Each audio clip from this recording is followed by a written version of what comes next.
নমস্কাৰ, মই বিনয় কাশ্যপ। আহক এটা কথা আলোচনা কৰোঁ যে আমি ৱেট লছ কৰিবৰ কাৰণে কি ফৰ্মুলা ইউজ কৰিম। চাওক, ইয়াত ফৰ্মুলা বুলি ক'লে মাত্ৰ 4টা বস্তু মনত ৰাখিব, যাক D4 বুলি কোৱা হয়। এই D4টো হ'ল কি? Determination, first D, second D হ'ল ডেডিকেশ্যন, থাৰ্ড D ডিচিপ্লিন আৰু ফ'ৰ্থ D হ'ল ডাইট। এই 4টা D যদি আপুনি ভালকৈ মনত ৰাখিব পাৰে তেনেহ'লে মনত ৰাখিব আপোনাৰ ৱেট লছ বা ফেট লছ হ'বই আৰু আপুনি ফিট হ'বই। যিকোনো কাম কৰাৰ আগতে ডিটাৰমাইন হৈ ল'ব যে মই কৰিমেই, অহাকালি মই ইমানখিনি কৰিমেই। এইটো ডিটাৰমিনেশ্যন লাগিব আৰু যিটো কাম কৰিব প্ৰপাৰ ডেডিকেটেডলি কৰিমেই, সেই ডেডিকেশ্যনটো লাগিব। 3 নম্বৰটো হ'ল যে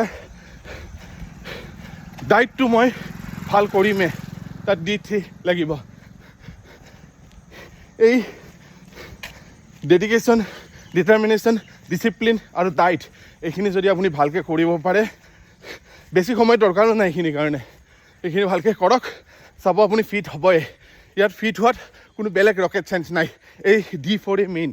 কি ডিচিপ্লিন, ডেডিকেশ্যন, ডিটাৰমিনেশ্যন আৰু ডাইট। ধন্যবাদ।